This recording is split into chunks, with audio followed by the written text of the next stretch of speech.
கடவுள் என்னும் முதலாளி கண்டெடுத்த தொழிலாளி விவசாயி விவசாயி.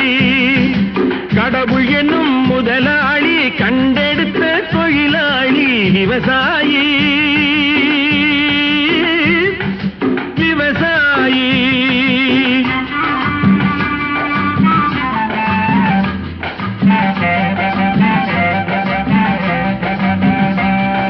முன்னேற்ற பாதையிலே மனச வைத்து முழு மூச்சாய் அதற்காக தினம் உழைத்து மண்ணிலே முத்தெடுத்து பிறர் வாழ மண்ணிலே முத்தெடுத்து பிறர் வாழ வழங்கும் குணமுடையோன் விவசாயி விவசாயி.